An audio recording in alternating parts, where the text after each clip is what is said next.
राम राम दोस्तों। अमित वीरेंद्र कुरुक्षेत्र पटल पर आज पुनः आप सबका बहुत बहुत स्वागत है। और हम जिस प्रदेश से आते हैं, चूंकि भारत में आने की होड़ यूं तो पूरे विश्व में मची हुई है, लेकिन भारत में भी हरियाणा में हर कोई आना चाहता है, यहाँ की संस्कृति से परिचित होना चाहता है। और हमारे हरियाणा प्रदेश के लिए दो लाइनें हमेशा कही जाती है कि देसा में देश हरियाणा, जित दूध दही का खाना। और निसंदेह बड़ी बड़ी पगड़ियाँ, साफा, तुर्रा, बाजूबंद और तमाम प्रकार की चीज़ें, उसमें पशु पक्षी, खाना और यहाँ तक कि हमारी फसलें, प्रकृति, हर एक वो चीज़ जो आने वाले परदेशी में, आने वाले विलायती में सम्मोहन पैदा करती है, वो हरियाणा के, भारत के 29 राज्यों में तो शायद मिलती हो, लेकिन हरियाणा में सबसे ज़्यादा मिलती है। तो पिछले कुछ समय से, चूंकि हमारे यहाँ जो हरियाणा सभ्यता है, हरियाणवी जो संस्कृति है, जिसे बड़े पटल पर देखा जाता है, पिछले कुछ समय से उसका ह्रास कहीं ना कहीं हुआ है। तो आज इस विषय पर संक्षिप्त और विस्तार रूप से बातचीत करने के लिए कुरुक्षेत्र विश्वविद्यालय से संगीत एवं नृत्य विभाग से पीएचडी धारक डॉक्टर अमित शर्मा हमारे साथ हैं। संगीत के विषय में ही हम बात करने के लिए उपस्थित हुए हैं। आजकल जो हरियाणवी गानों में जो एक चलन चल पड़ा है, गन कल्चर, जिसमें हमारी युवा पीढ़ी लगातार प्रभावित हो रही है नकारात्मक रूप से, जो भारत को भी और हरियाणा को भी बहुत पीछे धकेल रही है। और मुझे यूं लगा कि आज इस विषय पर डॉक्टर अमित जी के विचार ले लेने बहुत महत्वपूर्ण है। आइए इनका स्वागत करते हैं। सर, आपका बहुत बहुत स्वागत है। धन्यवाद वीरेंद्र जी। चूंकि हरियाणा से आप हैं, हरियाणा से मैं हूं, और हरियाणा का योगदान भारत को बड़ा करने में बहुत बड़ा है। पिछले दिनों हम सोशल मीडिया पर सरकार की तरफ से एक फरमान देख रहे हैं, एक खबर देख रहे हैं, जिसमें जो हमारे हरियाणवी सिंगर हैं, जिन्होंने गीत गाए हैं, गाने गाए हैं, उनके कुछ गीतों को बैन किया जा रहा है, डिलीट किया जा रहा है। डॉक्टर साहब, पहला प्रश्न कि ऐसा उन गीतों में क्या था जो उन्हें डिलीट किया जा रहा है, उन्हें बैन किया जा रहा है? देखिए, ये जनवरी में हमें हरियाणा सरकार की तरफ से एक मैसेज मिला कि जो हरियाणा में गन कल्चर के गाने हैं, जो ऐसे गाने जो समाज पर कुप्रभाव डालते हैं, बच्चों के मन मस्तिष्क पर बुरा प्रभाव डालते हैं, जो किसी प्रकार के हुड़दंग और आत्मघात और मानव जीवन को प्रभावित करते हैं, ऐसे गानों पर सरकार जल्द ही रोक लगाएगी। ऐसे यूट्यूब चैनल को भी डिलीट कर सकती है, या गाने तो डिलीट होंगे ही होंगे, ऐसा हमें सुनने को मिला था। और इसी के अनुरूप 2 दिन पूर्व ही सरकार ने ये कवायद शुरू कर दी है कि हरियाणा में गल गन कल्चर के जो गाने हैं यूट्यूब से वो डिलीट करने शुरू कर दिए हैं। जी डॉक्टर साहब, टोटली हरियाणवी संगीत का जो माहौल रहा है हरियाणा में पहले से भी, चूंकि आप संगीत के हैं और आपने पीएचडी भी करी है, और मैं दर्शकों को पुनः बता दूं कि सर पीएचडी हैं इस विषय पर, और चूंकि विराट अनुभव है, एक व्यक्ति जब पीएचडी करता है तो काफ़ी चीज़ें खंगालता है, बहुत सारे विषय वो कवर करता है। नहीं, हरियाणा में जो संगीत का माहौल चल रहा है उस पर मैं आपके विचार जानना चाहूँ। देखिए, हरियाणा का जो लोक संगीत है उसका अतीत जो है वो बड़ा हमारा गौरवशाली रहा। बड़े बड़े सूफी गायक भी यहाँ रहे, अच्छे लिखने वाले रहे, मधुर गाने वाले रहे। और हमारे जो परंपरागत जो हमारे लोक गीत हैं उसमें किसी प्रकार की कोई अश्लीलता और मारपीट बिल्कुल नहीं थी। हमने समय के साथ अपने लोक गीतों को बड़ा होते देखा है। जब देश आजादी की लड़ाई लड़ रहा था तो हरियाणा में आजादी के ही गीत गाए जा रहे थे। ये पिछले कुछ 20-30 वर्ष से ऐसा हुआ है कि हरियाणा में हुड़दंगी गानों की एक होड़ सी मच गई है। तो हरियाणा का जो अतीत जो है, पुराने जो हमारा लोक संगीत है वो बड़ा शुद्ध है, पवित्र है और बड़ा खास है, और खास लोगों के लिए है। और उसमें बिल्कुल संस्कृति की, माटी की, खेत की, खलिहान की महक आती है। लेकिन पिछले कुछ समय से ऐसा हो गया है, चाहे वो रातों रात प्रसिद्धि पाने की होड़ हो, चाहे वो किसी प्रकार का संरक्षण हो या किसी प्रकार का दिखावा हो, इन सब बातों में आ करके कुछ चुनिंदा लोगों ने हरियाणवी लोक संगीत को गंदा कर दिया है। उसमें कोई दो राय नहीं है। तो इस कारण से हो रहा है, जो परंपरागत जो हमारा लोक संगीत है वो बड़ा ही शुद्ध और पवित्र है। चूंकि डॉक्टर साहब आपने एक बात कही, रातों रात प्रसिद्धि पाने की होड़, इस प्रकार के गीत जब चलते हैं तो लोग फिर सुनते भी हैं और लोगों की तरफ से मांग रहती है, और जब मांग होगी तो फिर पूर्ति भी होगी। तो मांग ही क्यों रहती है समाज में? सरकार ऐसा क्यों कुछ पैदा नहीं कर पा रही है शिक्षा के माध्यम से कि इस प्रकार के गीत आए ना, और आए तो फिर उनका जनता की तरफ से ही बहिष्कार हो? देखिए, मांग की आपने जहां तक बात की, तो हरियाणा में कभी भी अश्लील चीजों की कभी मांग नहीं रही। जी। अश्लील चीजों पर तो मैं आपको वीरेंद्र जी बताऊं कि यहाँ पर जब एक दुर्योधन ने द्रौपदी का वस्त्र हरण किया था तो इसी हरियाणा में कुरुक्षेत्र में युद्ध हो गया था। तो अश्लीलता की मांग कभी भी जनता ने नहीं स्वीकार करी। कुछ समय जब बदलता है, टेक्नोलॉजी आती है और जो नए नए तथाकथित लेखक जब खड़े हो जाते हैं तो वो अपनी डिमांड को पूरा करने के लिए खुद की वाहवाही लूटने के लिए लिखते हैं। जनता ने कभी नहीं कहा कि आप अश्लील गाना लिखिए। जनता ने कभी नहीं कहा कि आप जो है बंदूक का गाना लिखिए। जनता ने कभी नहीं कहा कि आप जो है हमारी माँ बहन बेटी को गाने के अंदर पटोला बताइए या किसी कॉलेज जाने वाली लड़की को पटोला बताइए या सामान बताइए, क्योंकि वो कोई सामान नहीं होती। चूँकि डॉक्टर साहब मैं युवाओं की बात कर रहा था, युवाओं की माँग, क्योंकि आजकल जो ये हरियाणवी गाने आ रहे हैं या पंजाबी भी दूसरी तरफ के भी गाने हैं, ज़्यादातर यूट्यूब के माध्यम से 18 से जो 22 वर्ष के बच्चे हैं वे ही सुनते हैं। तो मैं इस यूथ की बात कर रहा हूँ कि इस यूथ की तरफ से कहीं ना कहीं चीज़ों को लेकर के मांग तो है ही, और फिर कलाकार कोशिश करता है कि जैसा उससे मांगा जा रहा है वैसा ही वो गीतों के रूप में प्रयोग करे। तो इस बारे में थोड़ा सा बताएं कि असल में यूथ को किस प्रकार से हम असल राह में पर लेकर आए। असल में हुआ क्या है कि हमारी मानसिकता तय कर दी जाती है कि हम ये चाहते हैं, हम ये खरीदेंगे, हम ये पहनेंगे। हमें बता दिया जाता है, फिक्स कर दिया जाता है। यूथ को अगर आप अच्छे कामों में लगाओगे, यूथ को अगर आप महर्षि दयानंद सरस्वती और स्वामी विवेकानंद की कहानियां पढ़ाओगे, यूथ को अगर रोजगार दोगे, यूथ को कोई स्किल डेवलप करोगे, तो यूथ इस प्रकार के कुकृत्य जो है, आतंकवादी जो गतिविधियां हैं, जो जो अपराध को बढ़ावा देती है, ऐसी गतिविधि क्यों करेगा और ऐसे गानों की डिमांड क्यों करेगा? वो भी भक्ति संगीत सुनेगा, वो भी संस्कारी गीत सुनेगा, वो भी कथा अच्छी अच्छी कथाएं सुनेगा। तो यूथ को अच्छी शिक्षा, गुणवत्ता पूर्ण और नैतिक शिक्षा दे करके और रोजगार की तरफ जो बढ़ा करके, स्वावलंबी बना करके हम जो है उसको व्यस्त रख करके इससे हटा सकते हैं, विमुख कर सकते हैं और ये अच्छा भी होगा। गुणवत्ता की बात आपने करी, गुणवत्ता से परिपूर्ण शिक्षा की निसंदेह कमी है। यदि गुणवत्ता शिक्षा में आ जाएगी तो फिर काफ़ी चीज़ों में सुधार होता चला जाएगा। सरकार ने इन गानों को बैन किया अभी कुछ दिनों पूर्व, हटा भी दिए गए हैं कुछ गाने यूट्यूब से। अच्छी बात है, सरकार है, सरकार का उत्तरदायित्व तो बनता है कि समाज के सामने ऐसी चीज़ों को ना लाए। लेकिन जो गाने बैन हुए वे ऑलरेडी 6-6 महीने पहले आ चुके थे यूट्यूब पे। मेरा प्रश्न आपसे ये है कि वो गाने आज ही क्यों बैन हुए? क्या सरकार को उन गानों का मीनिंग, असली अर्थ 4 महीने बाद समझ आया, या फिर वो पहले बैन क्यों, क्या मजबूरी थी कोई सरकार की ऐसा? क्योंकि सरकार से बड़ी ताकत तो कोई है ही नहीं, सरकार के माध्यम से सब कुछ चलता है। और फिर जनता का जनादेश जिसके माध्यम से सरकार तय हुई है, और जनादेश का जो मतलब है अक्सर हम गलत ले लेते हैं।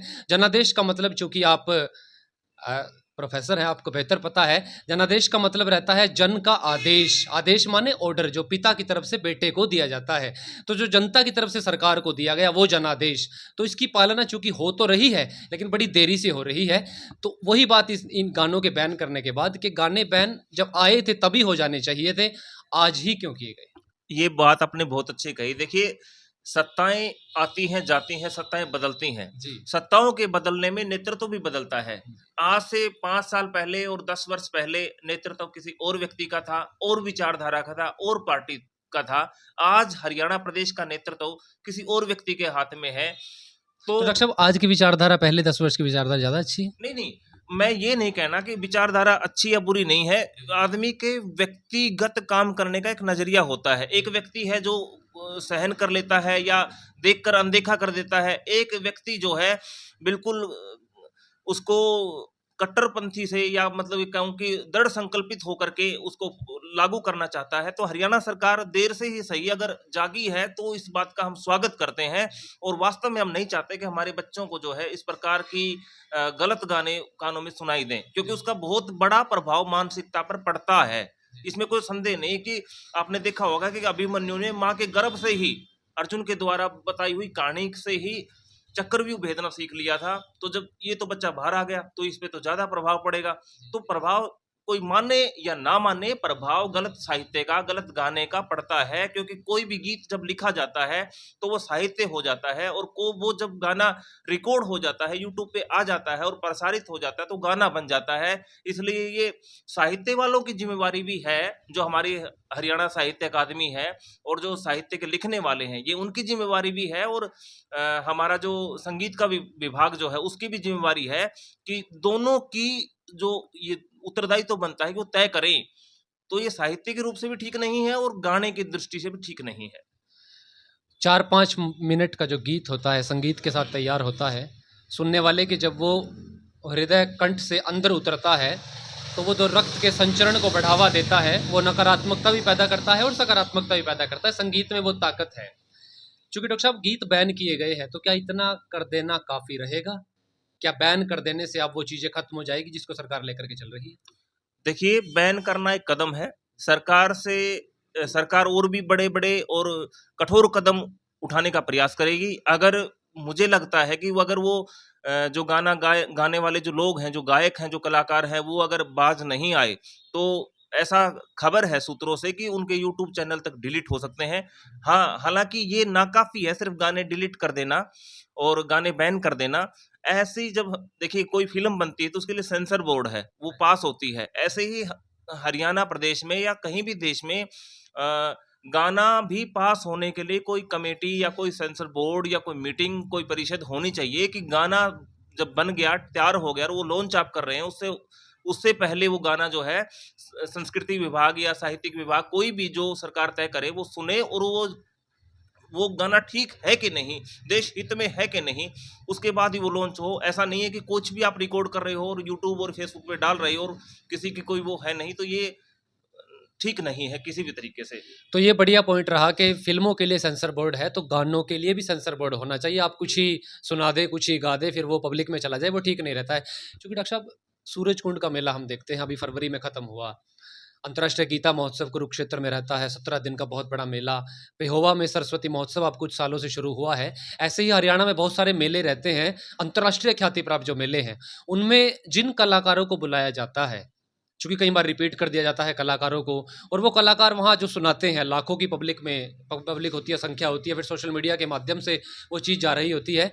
जिन कलाकारों को बुलाया जाता है, उनके विषय में थोड़ा बताएँ आप? देखिए, मैं तो कलाकारों के विषय में तो क्या बता सकता हूँ, लेकिन जो बुलाने वाली संस्थाएँ हैं, वो ये तय कर लेंगे जिस विषय के अनुरूप, जिस उद्देश्य के लिए जो मेला या जो त्योहार या जो फेस्टिवल हो रहा है, उसी के अनुरूप आप कलाकार को बुलाइए और कलाकारों में भी भेदभाव ना करें। ऐसा हमने देखा है कि बार-बार एक ही कलाकार को रिपीट कर लिया जाता है। तो और भी हमारे हज़ारों ऐसे कलाकार हैं जो इन मेलों में वंचित रह जाते हैं अपने प्रदर्शन देने से, तो उनको भी बुलाइए। उसके लिए भी कुछ मापदंड तय करिए कि भई हम हर बार एक ही कलाकार को नहीं बुलाएँगे, सभी को मौका देंगे और जो थीम हमारी है, उसके रिलेटेड ही कलाकार होना चाहिए। अगर भक्ति की थीम है, तो भक्ति का कलाकार हो, वहाँ जो है भाभी देवर के या जीजा साली वाले गाने गाने वाला एक चिंटू कलाकार मुझे लगता नहीं कि बुलाना चाहिए। उससे हमारी आध्यात्मिकता और मानसिकता और गरिमा तीनों को ठेस पहुँचती है। और रही बात इस गन कल्चर वाले गानों की, तो मैं सरकार से मांग करता हूँ और एक सुझाव भी है कि सिर्फ ये गाने बैन कर देना, डिलीट कर देना काफ़ी नहीं है। ऐसे जो लोग हैं, उनके खिलाफ दंडात्मक कार्रवाई होनी चाहिए, भारतीय कानून के सम्मत कार्रवाई होनी चाहिए और लिखने वाला और गाने वाला और प्रोड्यूसर, डायरेक्टर और उसमें कई लोग होते हैं। एक अकेला सिर्फ़ एक गाना अकेले व्यक्ति से नहीं बनता। उन सभी के खिलाफ कार्रवाई होनी चाहिए। लिखने वाले के खिलाफ भी कार्रवाई होनी चाहिए कि वो गलत ना लिखे। क्योंकि संविधान में ऐसा है कि आप अश्लीलता और जो गुंडागर्दी है, जो गन कल्चर है, इसको नहीं बढ़ा सकते, बदमाशी को नहीं बढ़ा सकते। तो कार्रवाई सख्त होनी चाहिए ताकि आने वाली नस्लों को पता लगे कि भाई गलत काम करने का गलत नतीजा होता है और हमें नहीं करना। भारतीय संविधान जो 26 जनवरी 1950 को लागू हुआ, उसमें जो भी धाराएँ, जो भी अनुच्छेद में बातें कही गई, वो मर्यादा है। हम उनमें रह कर के यदि उनकी पालना करें तो अच्छी बात है। उनकी यदि उल्लंघन, उनको यदि तोड़ा जाएगा तो 5, 10, 20 वर्ष बाद दंड के भागी आप अवश्य बनेंगे। इस बात को हम हर एक भारतीय ध्यान में रख कर के चले। चूँकि डॉक्टर साहब जो नए कलाकार हैं, जो नए बच्चे लिख रहे हैं, उनको क्या संदेश आप देना चाहेंगे विशेष रूप से? वो बताएँ। सबसे पहले तो मैं उन भाइयों को कहना चाहूँगा कि भाई साहब, जो भी आप विषय पे लिखना चाहते हैं, अच्छा पढ़ें पहले तो, क्योंकि जो अच्छा पढ़ सकता है वही अच्छा लिख सकता है। आपके पास ऑथेंटिक सोर्स से आप पढ़े हों, एक सही जानकारी आपके पास हो, ऐसा नहीं कि आप कुछ का कुछ लिख दें। तो ये नहीं है। दूसरी बात ये है कि हमारे हरियाणा प्रदेश का या जो भी कोई विषय है, चाहे वो मातृशक्ति का विषय हो, चाहे वो दूसरे प्रदेशों का विषय हो, चाहे वो हरियाणा प्रदेश की बात हो, कोई भी बात हो, हमारा जो अतीत है वो अत्यंत गौरवशाली रहा है।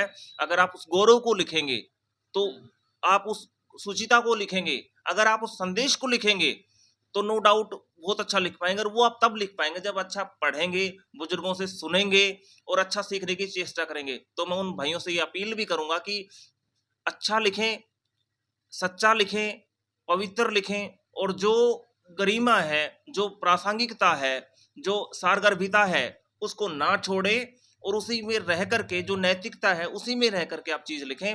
तो आज नहीं तो कल आपकी चीज प्रसिद्ध भी होगी और बहुत अच्छा रहेगा, भविष्य उज्जवल रहेगा। तो उन सभी को बहुत बहुत बधाई है और बहुत अच्छी अपेक्षा मैं करता हूँ। जी। और बड़ी अच्छी बात डॉक्टर साहब ने बताई कि नैतिकता में रहकर के बात यदि, क्योंकि हमारा जो अतीत है वो अत्यंत गौरवमयी है, हम उस गौरवमयी अतीत को बचा करके रखें, हमारी जो आने वाली पीढ़ियां हैं हम तो उन तक पहुंचाएंगे, तो अपने माध्यम से उस बात को पहुंचा पाएंगे। तो फिलहाल के लिए, चूंकि इस विषय पर बात बहुत हो सकती है, लेकिन फिलहाल के लिए समय की सीमा है, तो इतना ही। और हम सब भी कोशिश करें कि शब्द जो होता है वो ईश्वर होता है, और हम उस शब्द को यदि गलत तरीके से इस्तेमाल करते हैं तो फिर उसका दंड हमें आज ना कल तो मिलता ही मिलता है। तो हम सब कोशिश करें कि अच्छा परोसें, और हम जहाँ से भी हैं, चाहे हरियाणा से हैं या कहीं से भी हैं, तो अपने माध्यम से हम अच्छा ही परोसें, क्योंकि हमारी वो चीज़ फिर जब पब्लिक डोमेन में जाती है, नए बच्चे भी सुनते हैं, महिलाएं भी सुनती हैं, और महिलाएं चूँकि हमारे घर में बेटी, माँ, पत्नी, बहन के रूप में ऑलरेडी मौजूद होती है, तो हम ऐसा लिख भी कैसे सकते हैं जिसे बैन ही करना पड़ जाए। तो सरकारों की तरफ से अच्छा सराहनीय कदम है, हम इसका स्वागत अपने चैनल के माध्यम से भी करते हैं। और डॉक्टर साहब का बहुत बहुत शुक्रिया जिन्होंने इतनी अच्छी और सारगर्भित बात आज इस इंटरव्यू के माध्यम से रखी। और जितने नए बच्चे लिखने वाले हैं, हम सब कोशिश करें कि अच्छा लिखें, अच्छा पढ़ें, जैसे सर ने बताया, और अपने आप को भी गौरवान्वित करें, और अपने हरियाणा को जहाँ से भी हम आते हैं उसे भी हम गौरवमयी बनाते चलें। तो फिलहाल के लिए आज की इस वीडियो में इतना ही। अमित वीरेंद्र कुरुक्षेत्र पटल पर यूं ही जुड़े रहिएगा, आप सबकी बहुत मोहब्बतें हमें मिल रही हैं, आपके ज़रूरी सुझाव का भी हम सब इंतज़ार करते रहते हैं। आप हमें फीडबैक भी देते रहें, वीडियो में हम नया क्या कर सकते हैं, ये तमाम बातें भी हम बता सकते हैं हमारे लिए। फ़िलहाल के लिए हम इस वीडियो को यहीं रोकते हैं। आप सबका बहुत बहुत शुक्रिया, बहुत बहुत धन्यवाद। जय हिंद, जय भारत।